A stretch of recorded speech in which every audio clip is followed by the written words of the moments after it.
Hey everyone, welcome back to another episode of the Consilience Report podcast with Rowan and myself, Wesley. In this episode, we're going to be about another Consilience Project article, uh, somewhat related to the last one we talked about, and this one was recommended by Rowan. It's called China's Risky Soft Power Push in East Africa. Um, and basically, it kind of just explores some of the strategic development that the Chinese government has been implementing within many nations within Africa, and kind of questioning like what is the actual motives behind a lot of these infrastructure development projects and whatnot. Uh, so yeah, that's kind of what we'll get going at. Don't know if you wanted to add anything to that, Rowan. No, that sounds just about right. I think I just want to mention how we're like both of us don't have a bunch of like surrounding background information on this article, so it's a bit more of a cursory kind of overview of the article and what it's talking about. Um, but hopefully we can create a bit of a dialectic, as you said, between the two of us and bring something out from that. Um, yes. So, and there was one other thing that just completely left my mind, but I'm sure it'll come back to me. And it's, then I just wanted to, since it's the title of the article is China's soft power push, I thought it would just be good to like what is the difference between soft and hard power? So, like hard power would be, as I understand it, more of like material military power, um,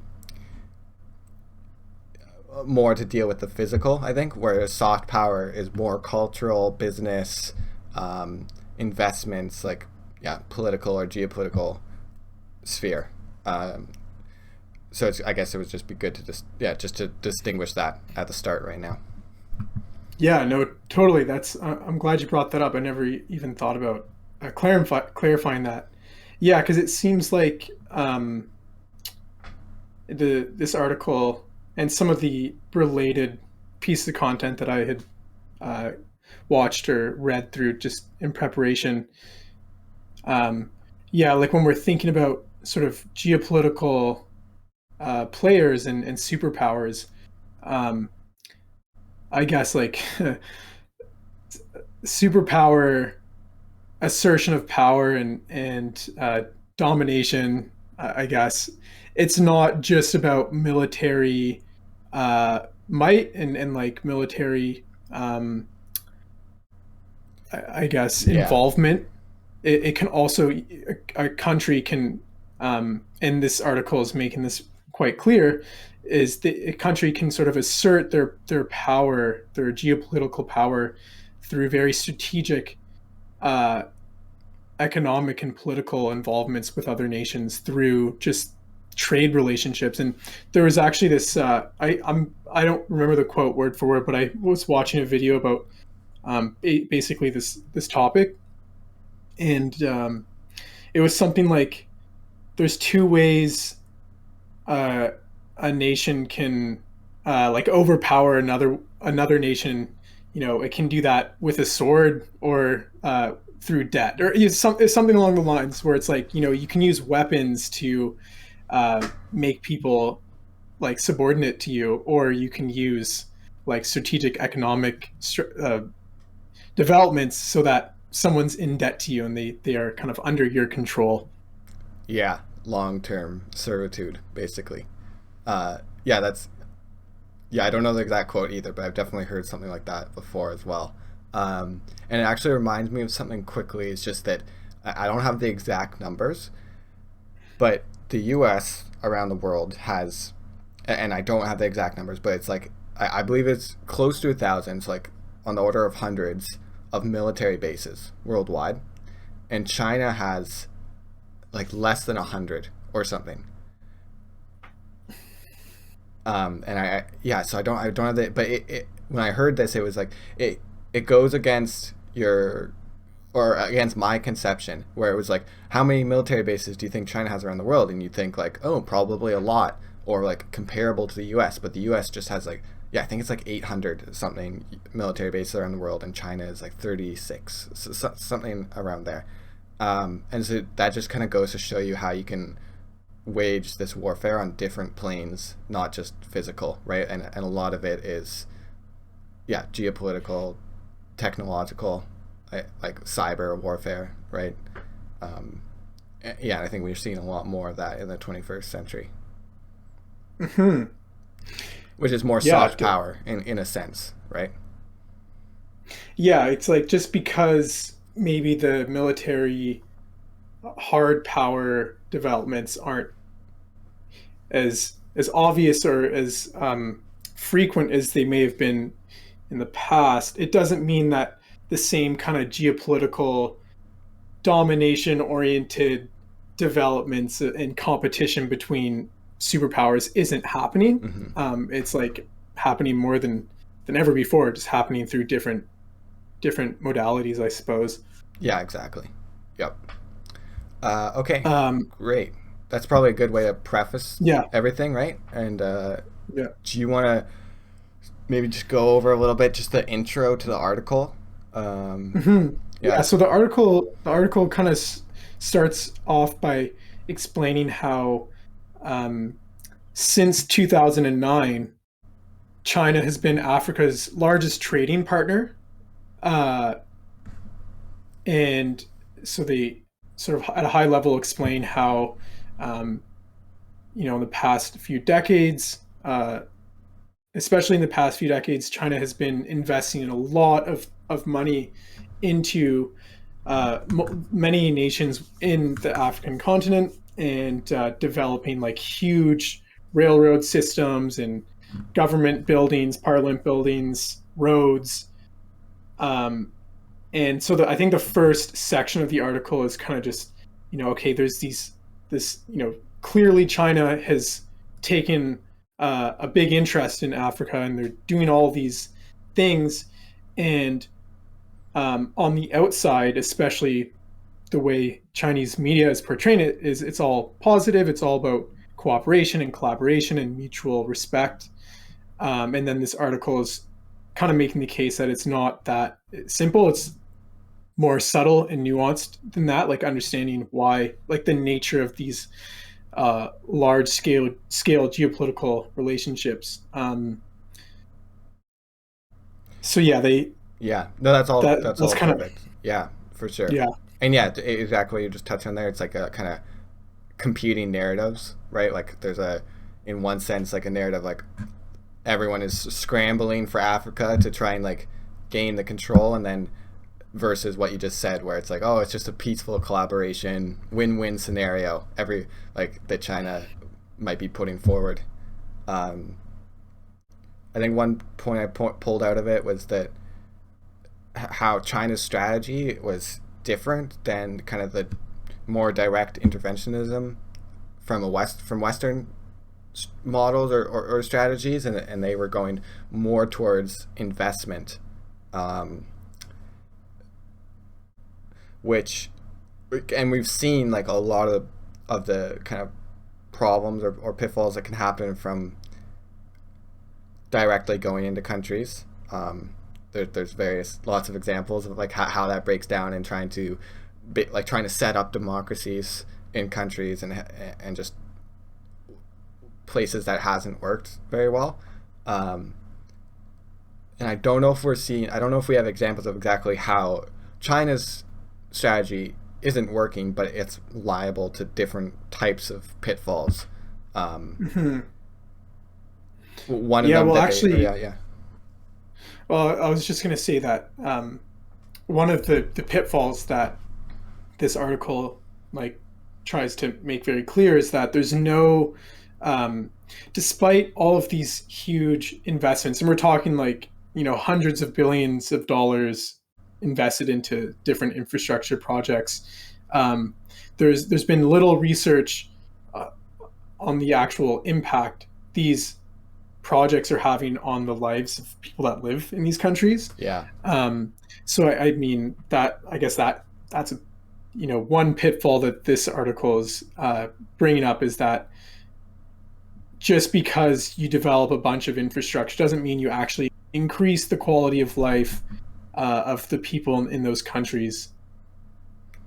Yeah, no, I found that really interesting as well. Because it's like, yeah, that we physically you can see all these new like railways, roads, bridges, stadiums, power plants, hydro dams, like all this new infrastructure, but then we don't, like you just said, we don't know, like, is this actually impacting the average day citizen? Like, is it improving their life, their day-to-day life, which is what you would want, ideally, out of things like that, but maybe not what China necessarily wants, right? China might want, it might be more focused towards power and what type of geopolitical leverage can you gain from all these investments, or this what's the word, but like view, what, like that's not the right word I'm looking for, but just like how they're viewed, right? Their perception globally. Yeah, no, totally. And later in the article, they kind of make a distinction between international aid efforts versus international investment efforts. And so, yeah, it'll be interesting to expand on some of that later. And so, yeah, in the beginning too, I guess they kind of outline like what would those strategic leverage points be? Like why, like what could be some potential answers to why China is so focused on like developing infrastructure and these kind of relationships in some of these African nations. And um, one of the ones that they talk about in the article is just the access to natural resources, for I guess purely economic reasons, and then also having more international support. Yeah, I no, guess just on exactly. like on the like having other countries um, like supporting China and the way they approach international relations um, Or human in these. rights, or just Yeah, their just regime in general, or like the one China, right? Like recognize more recognition for like China and everything they stand for, yeah, which they're gaining through all these investments, right? So it's like there's a lot of motives, I suppose. But yeah. And just to connect this to our last conversation, when you say the one China policy, you mean like not recognizing Taiwan as an independent nation. yeah, I Okay, believe yeah. so. I believe so, right? I believe Yeah, that's no, what I it's think so as referencing. well. Yeah, Yeah. And I just want to bring it up because that's what we were talking about the last one. So yeah, that's a really there's good connection. there'll be some other, I think, connections that we'll probably draw throughout this conversation with the last one. Yeah, definitely. Yeah, and that's pretty much where it starts off. They also just, um, well, they mentioned like one specific thing, one specific infrastructure project that gets touched on later in the article, and that they just mentioned in the intro is this $3 billion rail upgrade, the Mombasa Nairobi Standard Gauge Railway (SGR), and that's in Kenya. And um, yeah, we're going to talk more about that, and exactly like how maybe it seems like such a good thing, but why possibly is it not, or what could be wrong with it. And that's, yeah, one of the main infrastructure projects that this article focuses on. So the next little bit was just going about, well, this subsection is called Elephant Tusks for Porcelain. And yeah, I'm not sure, like, I had a hard time kind of pulling out what was prescient from it, and what exactly was to be taken from it. So I don't know if you had any insights gained here. Yeah. Yeah, so the next section was kind of more of like a contextualizing section of the article, and it just gives a little bit of a historical, like very brief historical overview of um, China-Africa relations. So, it, they talk about how sort of China's interest in African resources dates all the way back to the 9th century. And from there on, I think by the 11th century, it says, um, elephant tusks, rhino horns, tortoise shells, tree resin were being exported from East Africa to southern China, and then China would trade porcelain and animals for the things coming out of East Africa. And so I guess this established like stable trade relations for what in the article they say for centuries. And then, in the 15th century, China began dispatching large expeditions. They don't really go into much detail, and I didn't do any further research into that. But basically, what this leads up to is the sort of modern day China-Africa relations, and where that kind of started.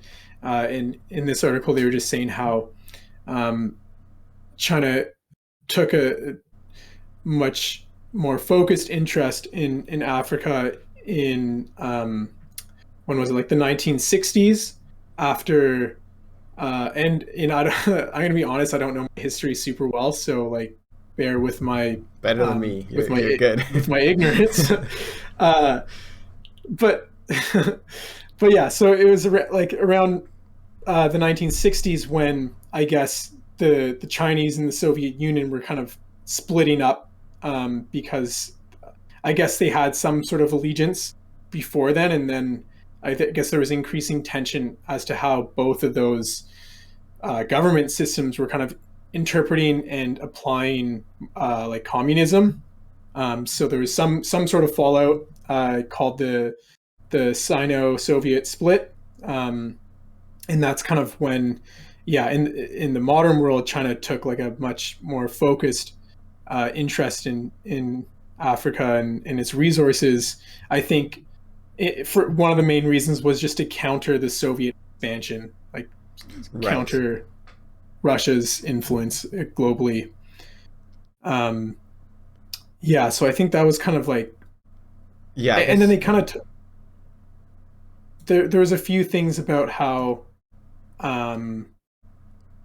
they talk a little about the Cold War, I think, and how China managed to convince a couple countries to basically terminate their relations with like some Western nations. So there was some U.S. military bases, Canadian military bases in various countries, and then like through the 60s, they kind of kicked out the American, U.S. The American, the Canadian, and other Western countries' military bases, and I think China ended up establishing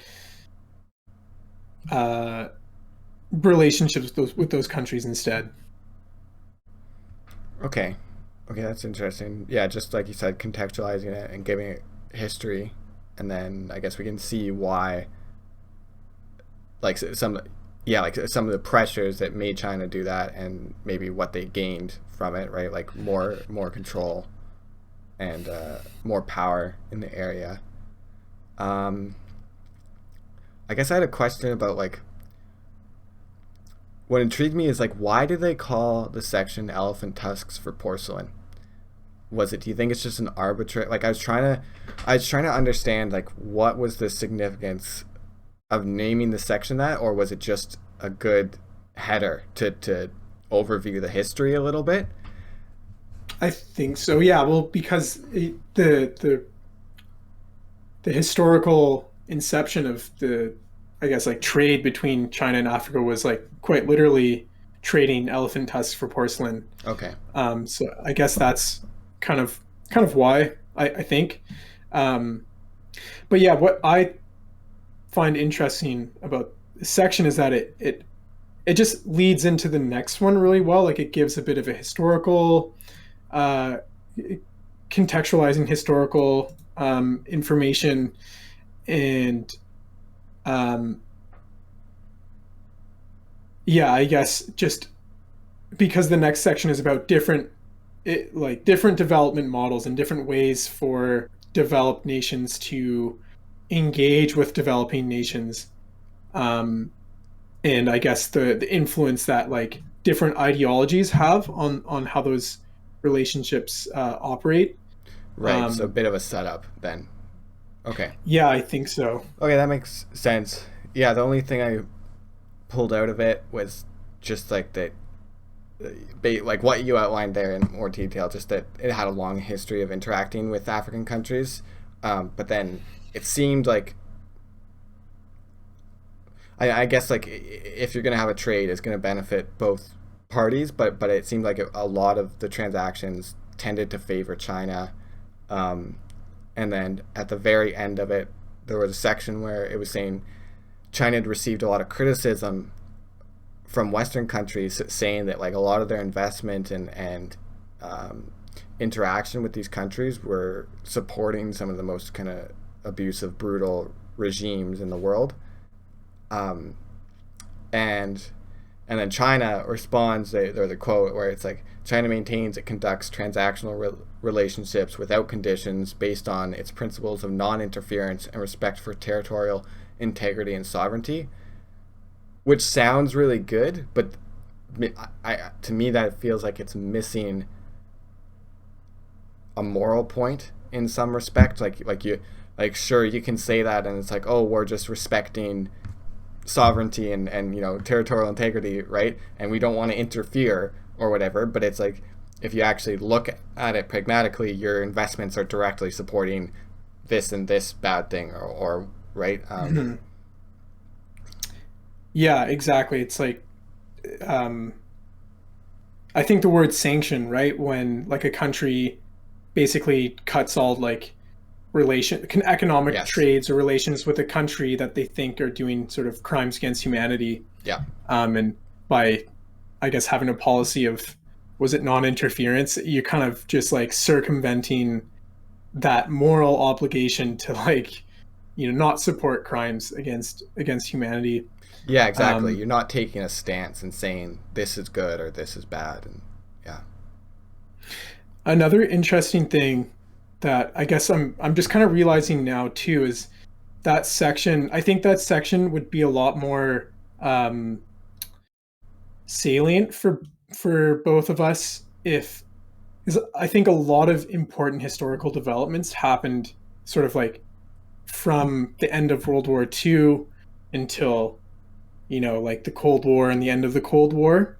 And so I think they kind of probably, they don't really explicitly state that, but that's the time period that they focus a lot on. Mm-hmm. Um, and I think that's the period, again, like very ignorant when it comes to historical things. So I'm just talking very generically and uh, with the assumption that obviously it could be corrected. But um, yeah, like that period is when a lot of sort of these international transnational organizations like the UN and the international, like the World Bank, and just kind of the way uh, global geopolitical, like I think it was that period of time was very influential at how um, geopolitical relations just worked out, and also like sort of what ideologies like Western liberalism, uh, how those have shaped the way Yeah. nations around the world govern themselves. And there's like, I guess like the two main sort of uh, ideologies that are at the sort of superpower level at the global stage is like, there's like, I guess like the Western ideology, and then there's the I guess more closed authoritarian um, ideology, and so there's, and yeah, there's like all the things happening with the Soviet Union, which I haven't studied very much, but like clearly some very important ideological battles happening in that period. Yeah. Yeah, I mean, I don't know the history either, but intuitively that sounds correct. And you can just imagine that after the Second World War ended, there's so much turmoil and kind of all the pieces are trying to fall back into place. And yeah, like you said, yeah, a lot of ideological power struggles. And yeah, vying to occupy those power holes or yeah. Okay, great. So and then yeah, so this, I guess like you're saying, yeah, it's a good setup for the next section, which was outlining the different developmental methods that China versus the West take. Which so this is interesting. So like there's I didn't pull out the date, but there was an international standard developed, put in place to help developing countries, and that was put in place by the UN and some of its other kind of subsidiaries, and then the International Monetary Fund, IMF, and I believe the model was called the Washington Consensus. And I think that had to do with like going into like providing aid to countries and going in and trying to set up democratic processes within those countries. One thing I found interesting about the name Washington Consensus is that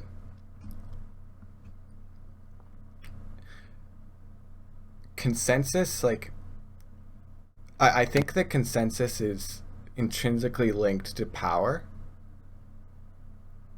in the sense, like, if we think about science for a second, whenever if you have to say that something is a consensus in science, then maybe it's not necessarily correct. We don't say the periodic table consensus. We just have the periodic table because it's just evident fact of like we can see how this works. And a lot of the times when it's like there's a scientific consensus around this issue, it can almost be more the form of like a bludgeon to be like, this is what everyone agrees is right, so you have to agree too, type of thing. And I'm not saying this is like hard line, this is always the case, but I just found it interesting that the name was Washington Consensus, and it's purporting to say this is how you deal with developing countries. You set up democratic processes, and you go through all these steps, and that's the way to do it. And it's like, well, is it really the way, or are there different methods to go about? I have no idea. I don't know enough, but that's one thing that I found interesting. Yeah, no, for sure. Yeah, I think the word consensus is a super loaded word, and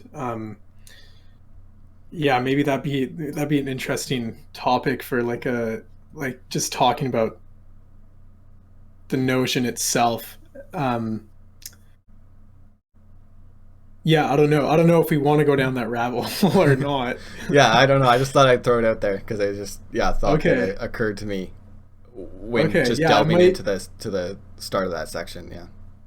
I might let that one sit. But what you were saying about sort of the different standards, international standards for financial assistance to developing countries, and so I guess they kind of talk a bit about the Western model of financial assistance to developing countries has like some strings attached. I think they said in the article, the Washington Consensus that you were talking about requires that governments that are receiving the financial assistance like implement sort of democratic institutions, and a few other things, and that's not the model that China is following. Like they just they invest in developing countries on their own agenda according to their own principles, and I think that's kind of what this section is mostly focused on. Is like it's quite literally called different development models, China and the West. And so there's a few. I don't know if there was much that you took out of it, but to me it was kind of more just being like, so there's two main approaches to financial assistance developing countries, because you need, like, I guess, to be in a position to be financially assisting developing countries, you need to be like a very wealthy, powerful nation. powerful, and I guess right now there's only like kind of two models of very wealthy, powerful nations, and those are kind of Western or the Chinese model, as far as I'm Yeah, which aware. really breaks down to some sort of like capitalist socialism in a sense, right? And a more authoritarian communism, I think, right? Like Yeah, that. I there. think that broadly Hmm. characterizes the two different approaches to governance, um, that we would see in the West versus the East, Hmm. or at least that's how it's portrayed often. Whether or not that's necessarily correct is another story. Like, yeah, I mean, like at least in Yeah. China, right? Like, you're not going to get like all business is tied to the government, right? Like, you don't have there isn't a separation between business and state in the same way that there is in America. Um, Yeah, there's not as much separation between the power of government and then private the private sector and then civil society and I guess the fourth estate, which would be like media, like not having an independent media institution or multiple independent media institutions to be able to like criticize and report on. Yeah, no, I think what you said capitalism, yeah, like socialism. because it's not really pure capitalism. I feel like it's more socialist now than previous decades, and so yeah, kind of like capitalist socialism versus kind of authoritarian communism. Yeah, that I think for the purposes of our conversation sounds like pretty on point. Especially in the context of like comparing the two different approaches to assisting um, developing countries and like why is there two different approaches? Yeah, Um, yeah, one thing that I thought was interesting is basically how they were saying that the Chinese model doesn't clearly distinguish between investments from aid, yeah, which I thought was, yeah, like I don't have too many notes on that, it's but it's intriguing, like right? interesting. Yeah, no. Yeah. So it's funny that you picked that out as well, because yeah, when I read that as well, I didn't spend long on it, but it was also like, that's intriguing. Like, why is there not a distinction between investment and aid? Is it even beneficial to have a distinction between investment and aid? Does China? Why do we have a distinction, right? Like what is gained, I suppose, between having a distinction or not having a distinction? Um, if you have a distinction, I mean, I'm just me thinking, right? Like, if you have a distinction and you're saying like, oh, this is aid, then it presents a certain global image and kind of makes you into the good guy in a sense, right? Like, That so I think maybe one thing that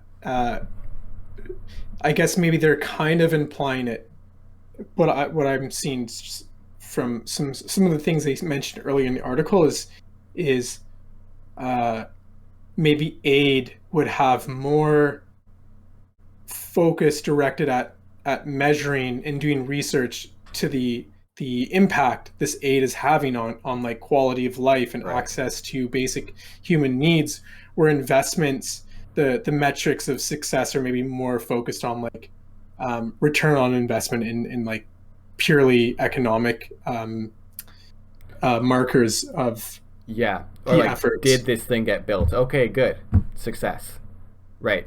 So yeah, you're right. It could, yeah, it changes the scheme that you're measuring by. Hmm. That could definitely Yes, make sense. Um, I'm not an expert yeah, in I have no idea. Like, international aid though, both so of us are just thinking aloud, but it's interesting for sure. Because yeah, it definitely would give you to more freedom and less scrutiny. Well, I guess those are inverse. Those are the same thing in a sense. Yeah. Hmm. uh, Yeah, and then they also introduced the concept of a resource finance infrastructure, which is the kind of loan that I guess China most often provides to African nations. Mm-hmm. And it's a type of loan, like I just thought this was, like, for me, really informative.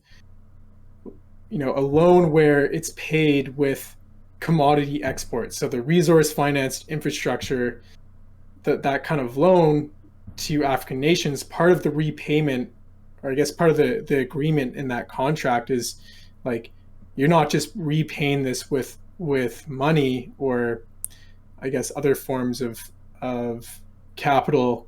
It's like, Value. no, you're paying this back with, like, exports, commodity exports. So Yeah. um, I think in the article they just say, like, things like cocoa, crude oil, or copper ore. It's like those are directly part of repaying the loan. Okay, cool. Yeah, I didn't pick that up, and that is interesting because like a lot of, you know, there's people willing to work. There's really cheap labor, right? And people who are willing to work in the whole bad conditions for bad pay to like make all to create those exports, right? So yeah, it can like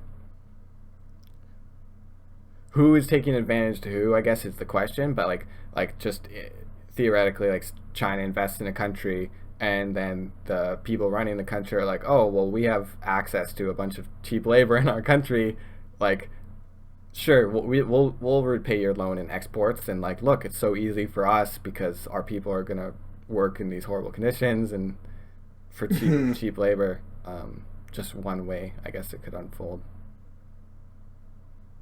This, Yeah, yeah. I was just gonna say, it makes me think too that, um, just because it's not, so, like, the I guess the Western model of requiring these foreign investments, or international aid, to kind of have some agreement to like develop democratic institutions, etc. The China model, isn't sort of no strings attached. It's just different. They expect different commitments, and I guess in this case, it's like, you know ensuring that a significant amount of the country's like commodity exports are directly to China.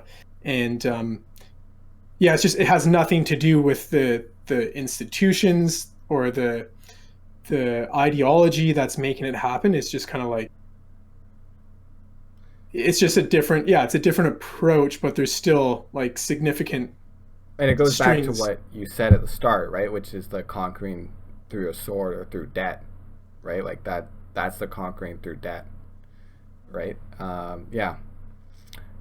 The only other thing, right? Well, this is exactly what you just said. Like China is not, so like they're not part of the Organization for Economic Cooperation and Development (OECD), and like therefore like it enables them to have different models which are more orientated towards like state-led production side intervention, and then that those different kind of models and alternative methods kind of by definition challenge the Western influence and the Western models of and how they do it, like as well as undermine the African autonomy because it it creates a dependence in a lot of these countries on Chinese investment. And yeah,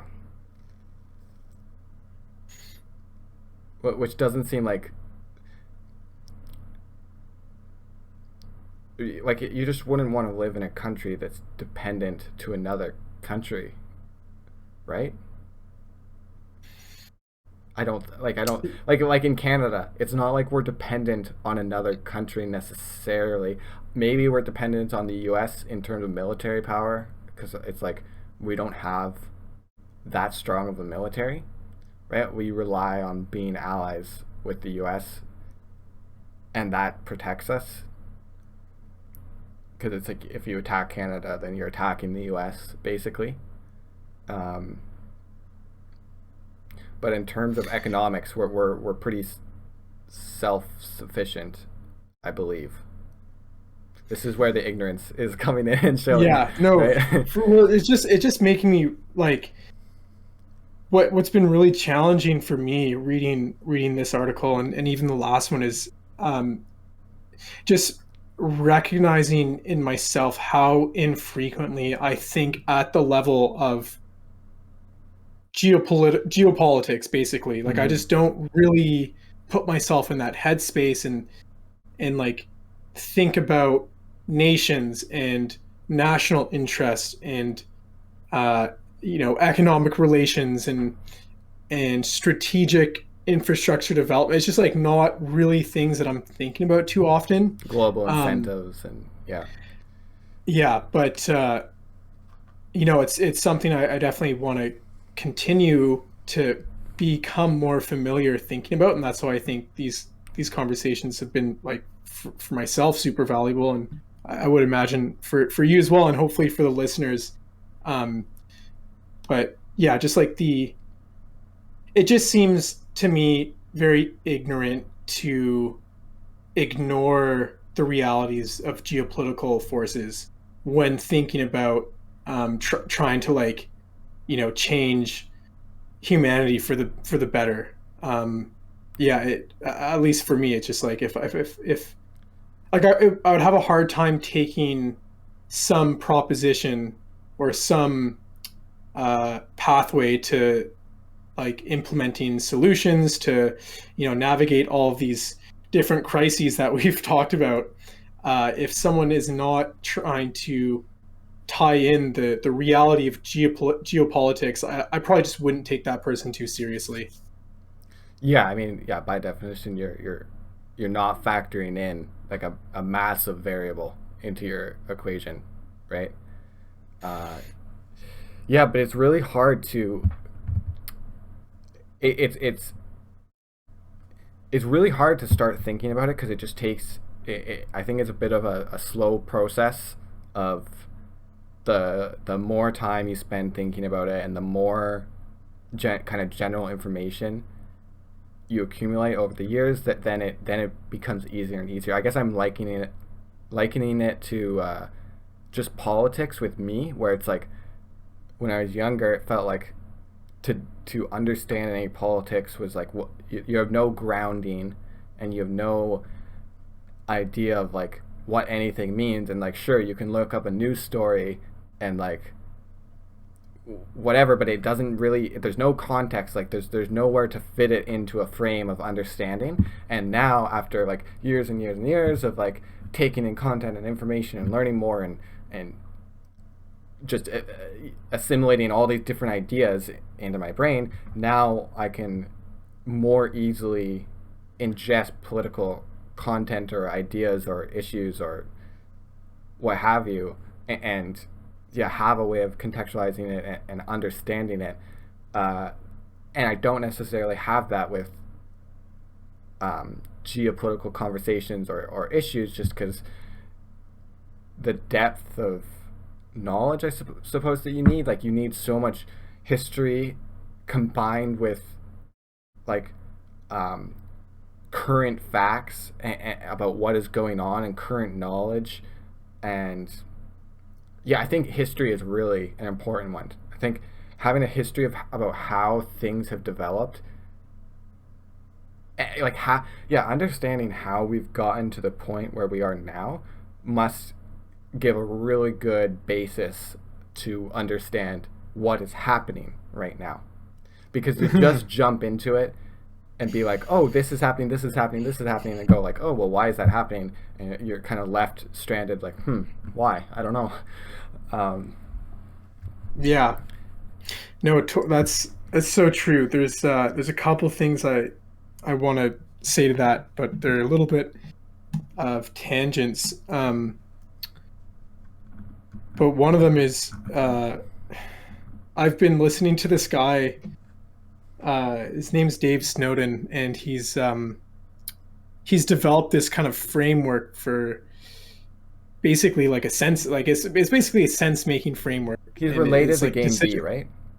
Sorry, because I know the Somewhat. I name think Dave Snowden. yeah, he was interviewed in Rebel Wisdom. Okay. But anyway, the what he uses a lot of complexity science and like um, sort of insights from complex adaptive system science and applies it to how to like orient yourself in a social system.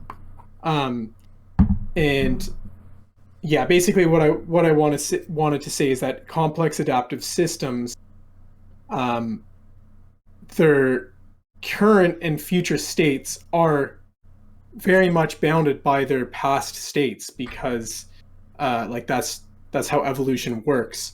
Um, so yeah, having it just kind of reinforces the importance of having that historical understanding because the complex adaptive system that global civilization is, if we don't have an understanding of where we came from and the previous states that we've gone through, it's hard to even like ground yourself in the modern world and let alone think about future trends and then how do we direct this system to different attractors that are maybe more supportive of open societies, because that's I guess just to reiterate, like that is kind of the whole point of the Consilience project is to help civilization be attracted towards some state that is supportive of open society values in the face of all these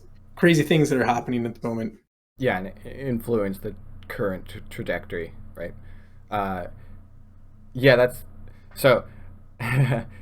In a facetious sort of way, I guess we just got to go and get a history degree, or go back to school. But in light of the fact that you can't necessarily do that, I suppose like a good approaches are to go and find like there's definitely amazing history books, right? And so reading more history books would probably help provide that foundation for understanding Yeah. geopolitics better, Mhm. and then couple that with intaking current content, which is not an easy task. But I'm just kind of thinking for myself here, like oh, what could I do? And yeah, that's what Yeah. comes to Well, mind.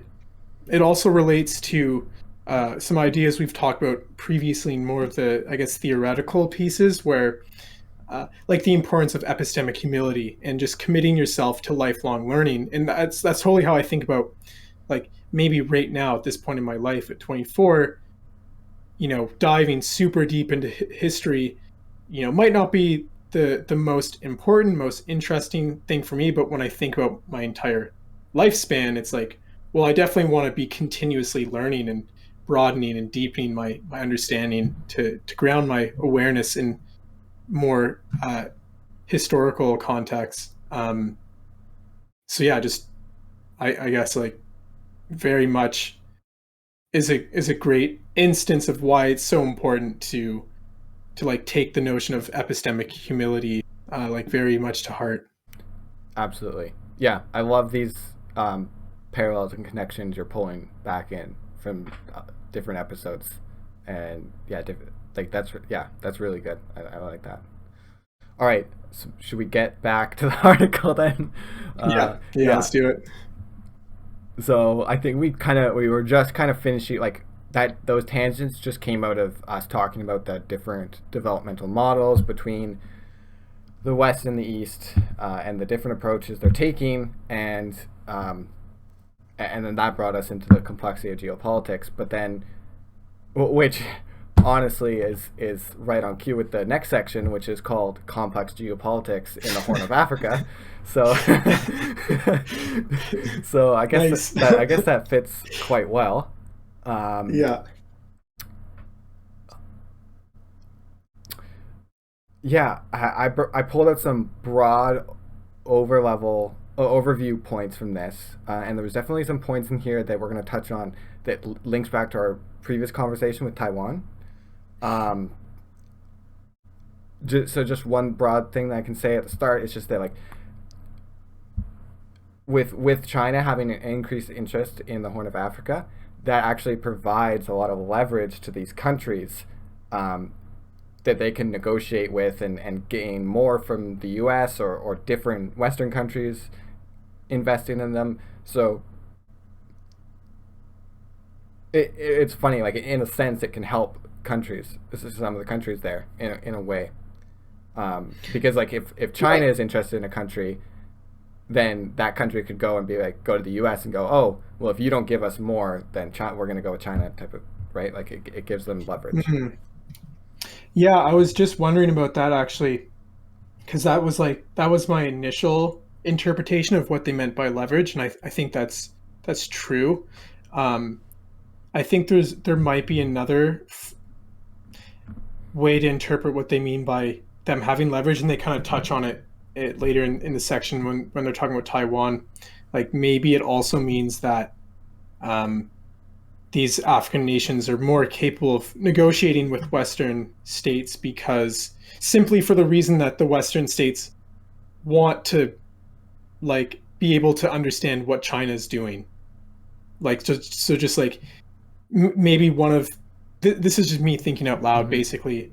But like, okay, so China's interested in this African nation. Africa might have that nation might have some leverage with like the U.S. because now the U.S. has an interest in setting up some kind of intelligence system or military presence for the purpose of, keeping tabs with what China's up to. Right. Yeah, I guess there's a bunch of different ways that it could provide leverage to those countries, which I guess contrasts a lot of what we've been saying in the article and in this article, or what we've been talking about and what this article might be saying, where it's like a lot of time it's presenting it in the light of like, we don't know if these investments are too beneficial for the countries, or we just don't know exactly, and this is kind of contrasting that with saying like, okay, well, here's an area where this actually could provide a benefit, which is good, right? Because it's not all like, oh yeah, it's not all bad.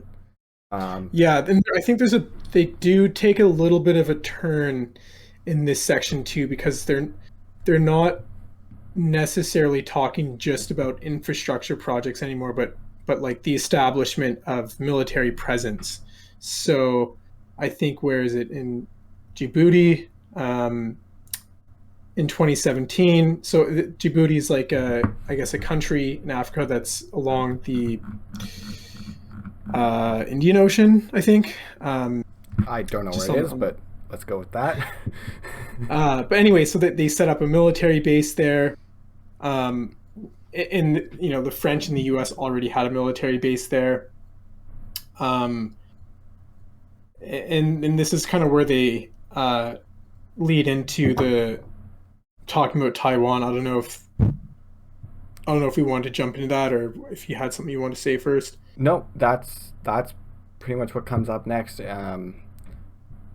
talking about Taiwan basically in the context, in relation to Somaliland, because they draw a parallel between Somaliland and Somalia. So I didn't know this before reading the article, but so Somaliland is in a similar situation to Taiwan, where they claimed independence from Somalia, and they're not really recognized internationally, same as Taiwan.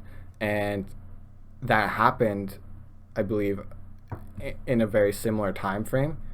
And so Somaliland and Taiwan created a bit of a partnership and helped each other, kind of out of this shared reality of trying to claim independence. Yeah, there's a couple things I want to add to that. Yeah. For the listeners' sake, is so Somaliland is neighbors Djibouti, which is the country that China established a military base in 2017. So that's, I think, why it's relevant, because of the proximity, but also because of the similar geopolitical situation that it's in as Taiwan. And I don't know about you, but when I was reading through this article, I'd had Google Maps open, and I was just trying to like orient myself geographically. That would have been a good idea. That would have been a good idea. But yeah, it's just interesting to note that Somaliland is not on Google Maps, but Taiwan is. Oh, huh. Yeah. So I guess Google Maps doesn't recognize Somaliland as a separate country from Somalia. Yeah, it's interesting. Maps are But definitely not impartial, right? Like maps provide or like perpetuate.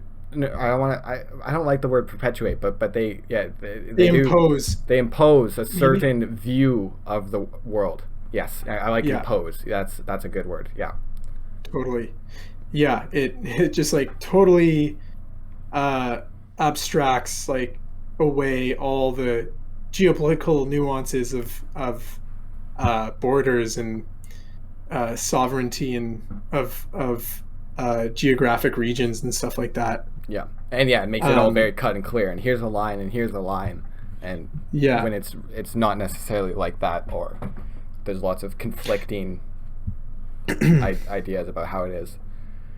Well, while we're on the Yep. topic of maps, just really quickly, just because I thought that for me personally, I think this was just a powerful part of my experience reading through this article is I was looking through the maps and just like clicking on some of these different cities that they mention and just seeing the pictures of these cities. It was, I don't know if I'll be able to express it very clearly, but there was just this feeling of like feeling so small and realizing how small my perception of the world really is because there's these huge cities and there's just so many people on the planet and the planet is really big and like just seeing this big city is like I'll probably never visit this city. I'll never meet anyone that lives there, but there's like people live their entire lives here and have families.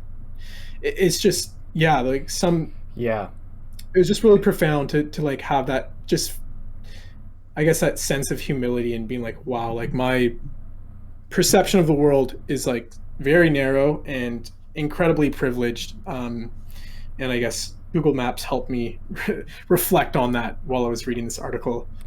Yeah, absolutely. I can speak to a very similar experience. I don't remember how long ago, but I think it was like looking up like coolest cities in the world or something like that, or most modern cities, and seeing all these pictures of these crazy cities uh, that you had never heard of or seen before, and just thinking like, wow, there's all these cities that I never even knew existed that are wild. Like they have all these amazing, crazy buildings in them, and a very similar experience to what you just described of like, wow, I'll never go there, right? Like, yeah, Yeah, I feel like it's kind of similar to, and we should, I guess, like I'm down to get back into the other article, but it's probably of a similar nature as the overview effect that like astronauts feel when they just like see the planet from right. outer space. And um, so, yeah, maybe having a bit of a sort of like artificial overview effect of sorts, thanks to Google Maps. Yeah, yeah, that's a good parallel for sure. Um, yeah, so like how because there's definitely because China. So okay, so there's this similarity between Somaliland and Taiwan, and Somalia and China, and China invests in Somalia, and they also have set up this military base very close to Djibouti, in Djibouti, which is very close to Somalia and Somaliland, and China doesn't like the partnerships between Somaliland and Taiwan. They don't like it at all. They don't like the increased diplomacy that Taiwan has in the area, um, and so that's kind of like the incentive for them, or the reason of why they're probably investing in, or one of the reasons why they're investing in Somalia and setting up this military base, and it's to counteract Taiwan increasing its legitimacy and power. I suppose is that what you kind of is that what you also understood from this section? Yeah, I think for sure there was another thing that I was thinking of but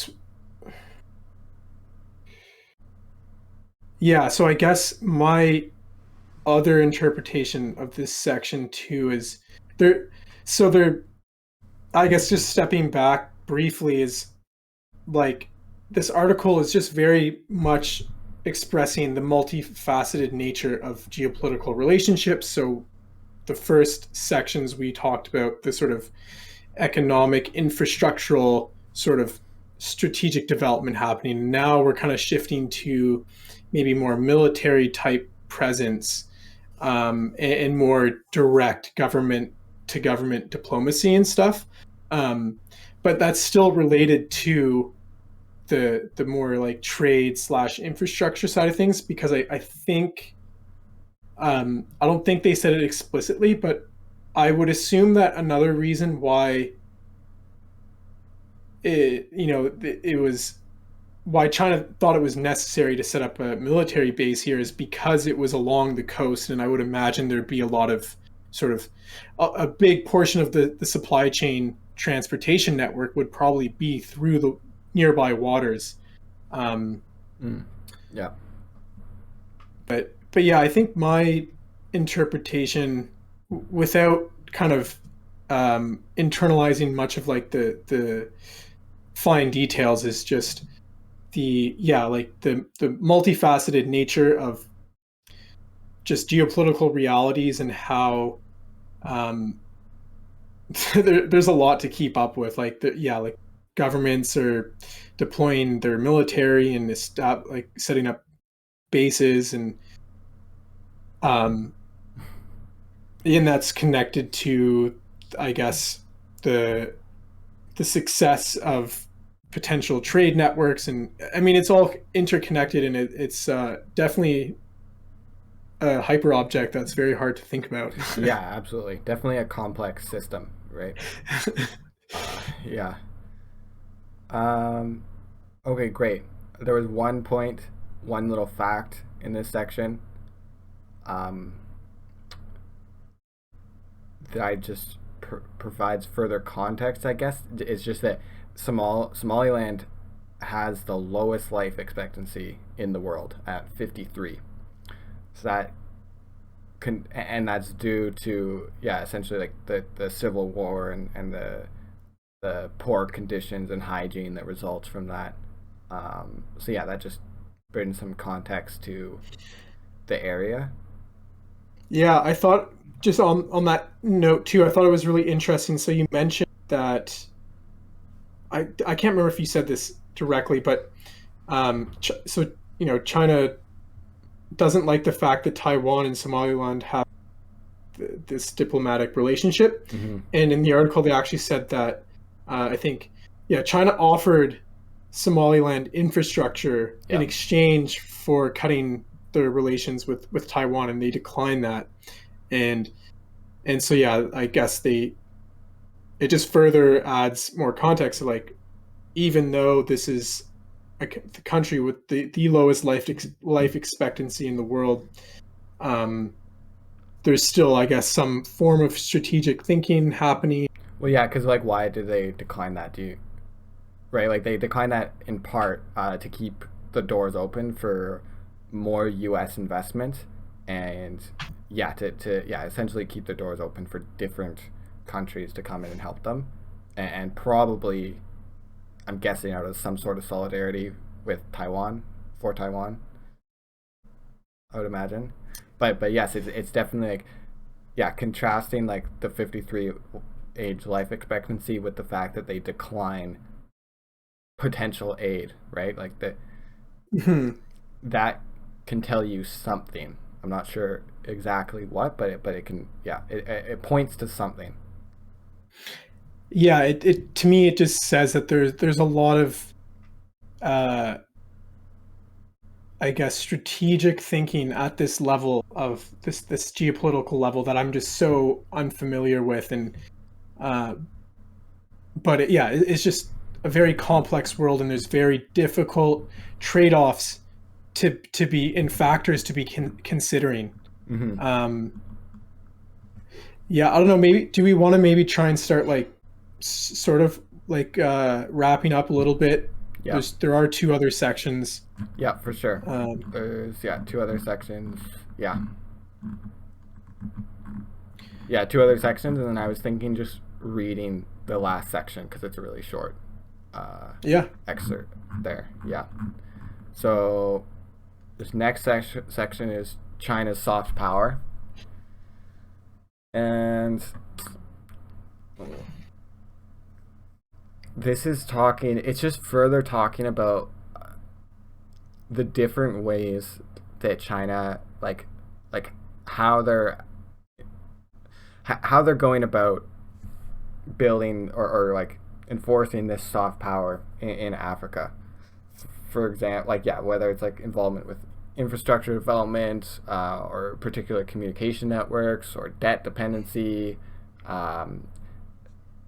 These are all forms of soft power that give China leverage or power to persuade through ideological and political narratives to influence the countries that are there in Africa or the governments or the institutions. And definitely one is with to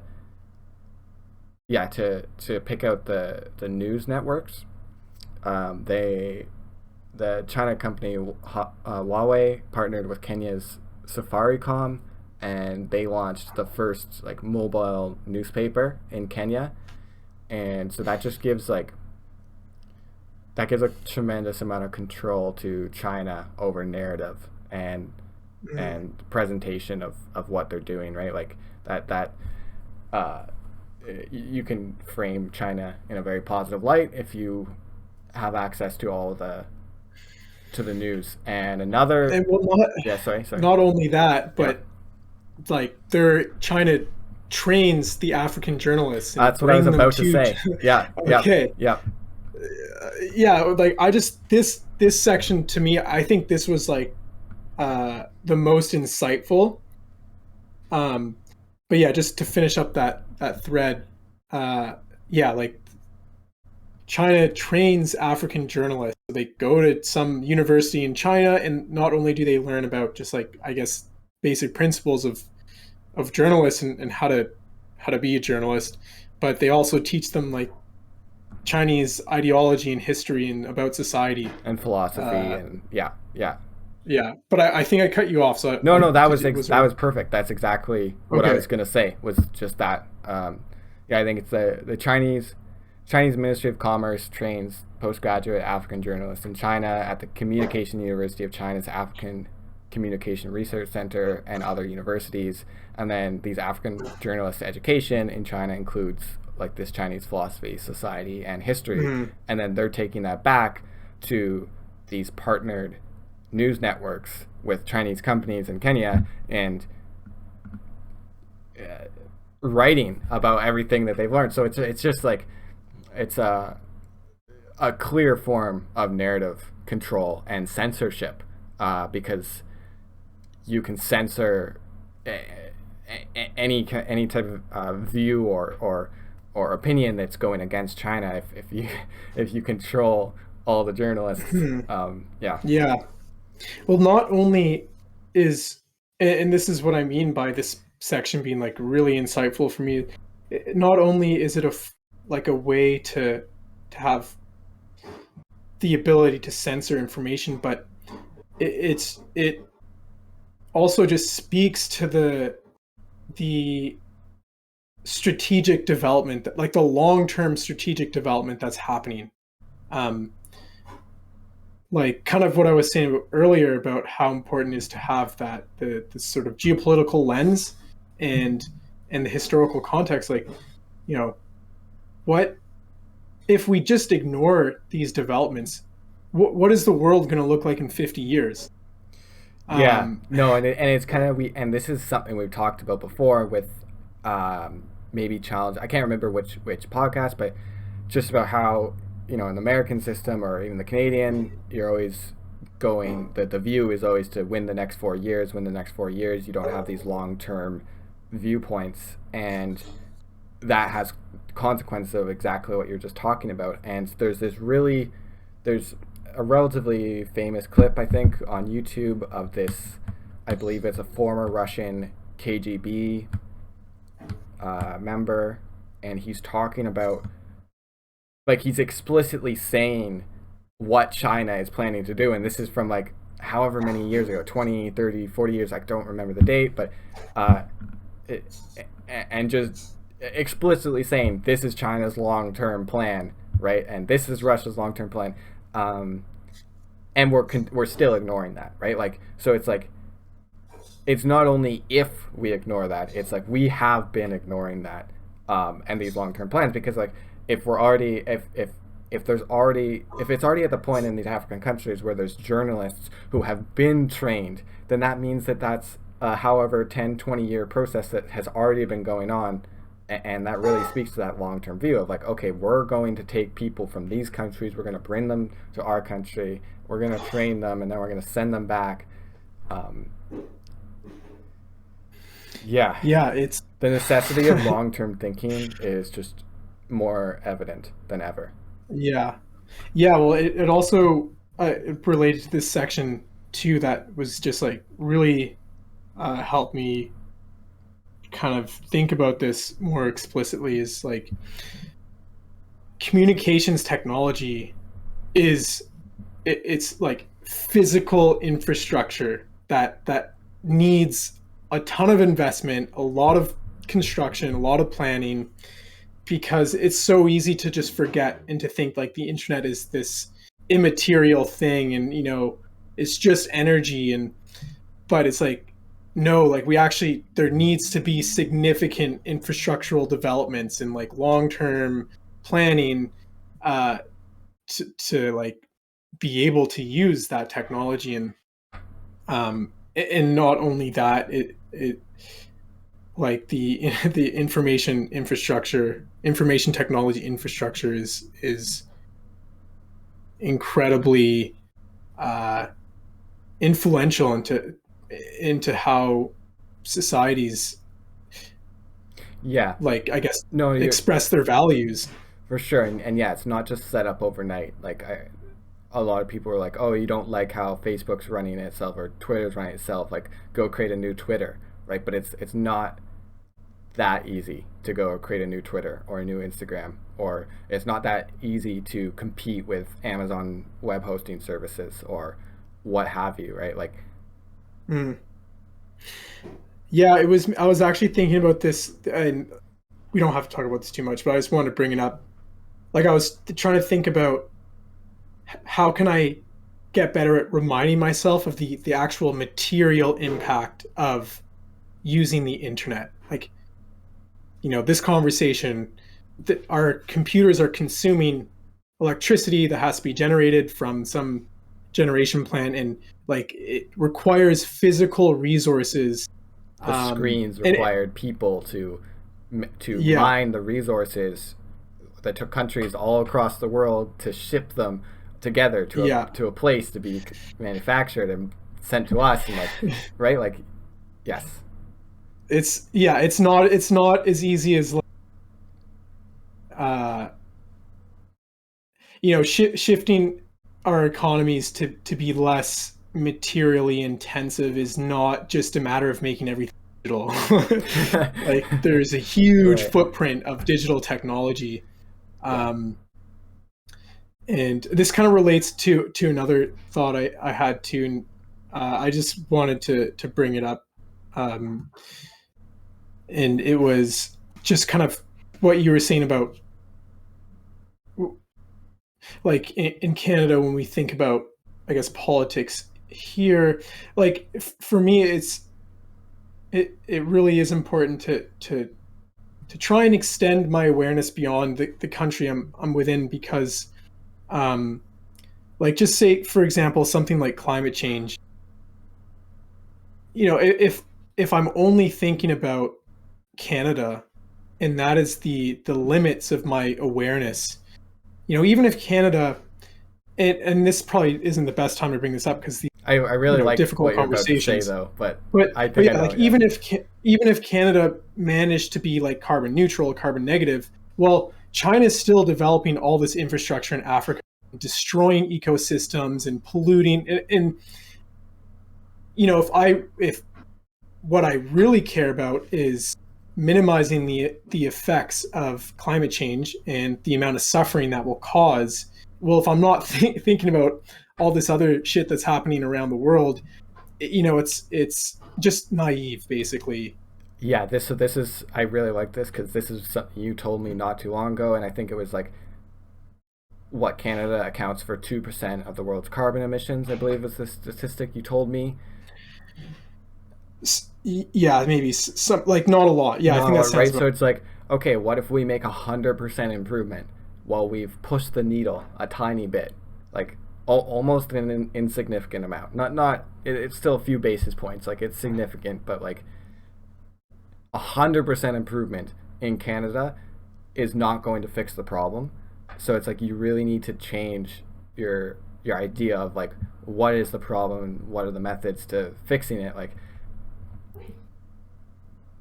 yeah, I've had conversations with a couple of my friends about exactly that, and yeah, just trying to like extend your thinking outside of Canada. Yeah, I think it just speaks to like the amazing article we talked about earlier of challenges to making sense of the 21st century. Like, it just like really hits home. Like, yeah, this global problems are incredibly complex and very, very cognitively difficult to think through.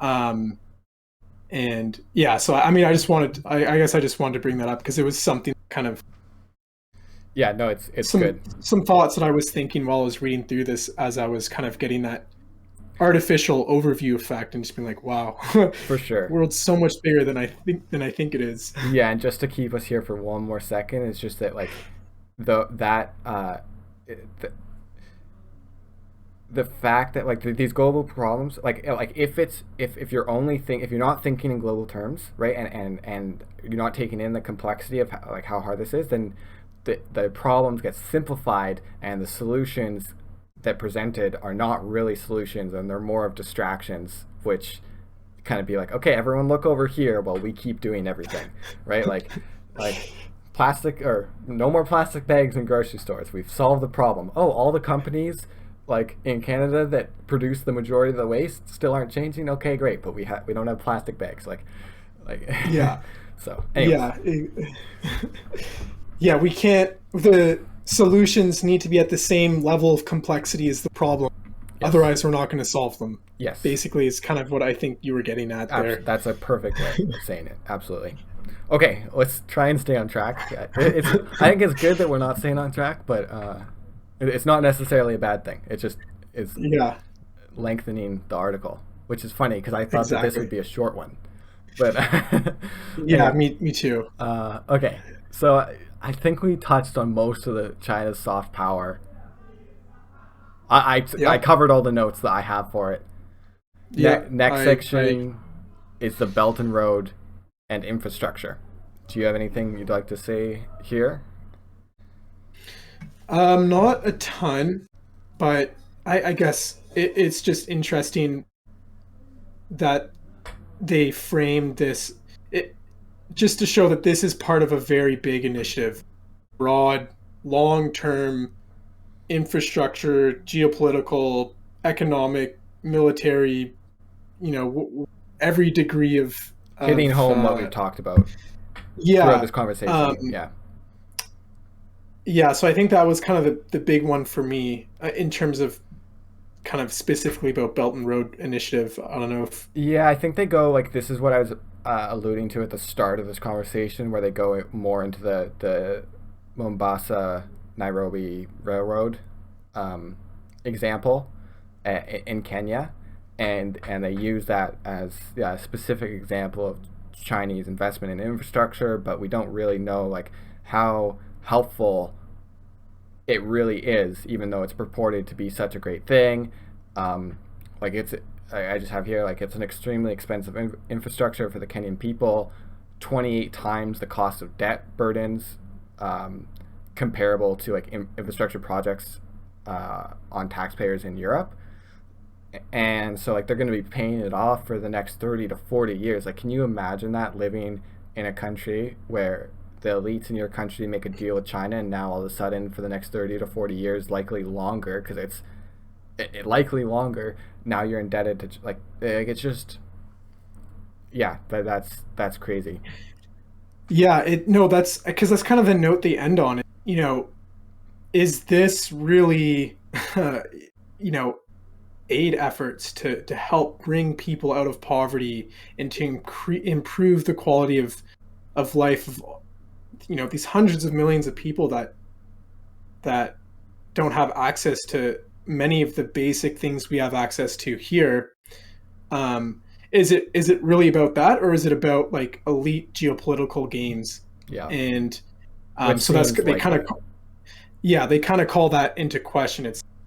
It's not, it's hard to say if a lot of these efforts have truly been improving the quality of citizens' lives in many of these African nations, in like compared to the amount of money and infrastructure that's getting developed. Like they say here that the poverty rate um, has fallen by more than 10% since 1990 in Africa, but the population has grown, so the total number of people in poverty has actually increased. And like that was something that I want to think about some more too. Like when we talk about things like poverty and improving the quality of people's lives, is it percentages that are like relative values that are more important, or absolute values? Like in um Yeah, you can present very different stories. and they say here you need to consider both. Like you can't, like, because you could look at just the oh well, poverty has fallen by 10% and then be like, okay, everything's good. Or you could just look at, oh well, the total number of people in poverty has increased, and go like, man, nothing's working. But I guess you have to find some kind of dialectic between the two and consider both. Yeah, absolutely, absolutely.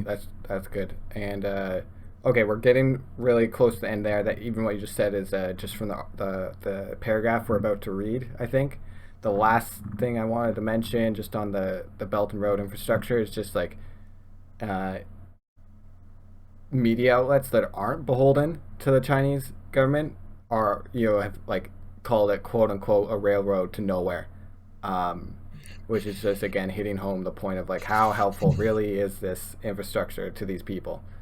Um, yeah, maybe, yeah. Since you just kind of said the first sentence there, would you like to read just that the final paragraph under the section "A Devil's Bargain"?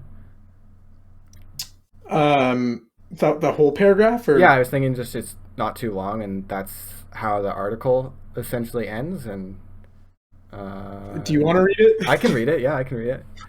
So, like you said, so it's just what Wes just said. So it's although the poverty rate in sub-Saharan Africa has fallen by more than 10% since 1990, the population has grown and the total number of Africans in poverty has risen.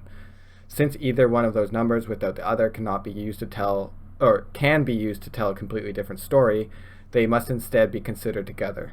The West Structural Adjustment Interventions, SAPs, relied on state capacity to build institutions, and, where that was lacking, such loans had limited success. China provides an alternative model driven by its unique history and ideology, which risks a different set of mistakes and bad outcomes. Boondoggles, which I'm not sure what that means, for the elite, which derail market forces. In both cases, African people rely on the capacity of their governments, often in disadvantaged geopolitical positions, to skillfully and wisely navigate them out of poverty. That hasn't happened in the past. Poor Africans don't care about these geopolitical games, even as their elites justify borrowing, and spending and political allegiances despite whatever narratives their media advance. The people will be convinced only when their quality of life improves. The Belt and Road project is scheduled to last another 30 years. Is it worth keeping up with the news reports on success and failures in Africa? It's worth keeping up with the news reports on successes and failures in Africa as well as in South America and East Asia. Is China trying to establish a sort of Chinese century? If so, will it succeed? Great. Yeah, no, it's some deep questions to be thinking about. And um, Yeah, and to keep on your yeah, radar, right? Just try to keep on. At least I'm going to try. Um, for sure. yeah. Yeah, I've been really enjoying these more situational assessment pieces. Mm-hmm.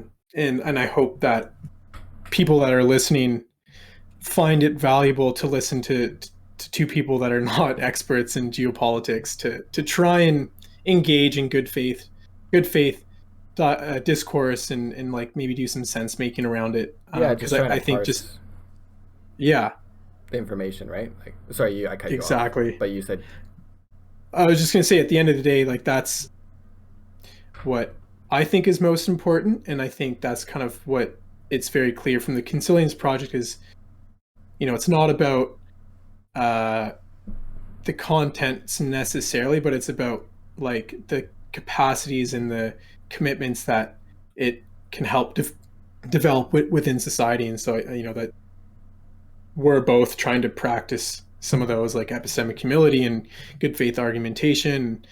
And yeah, I hope we can encourage other people to maybe approach these spaces with a little bit more interest and um, engagement, I suppose.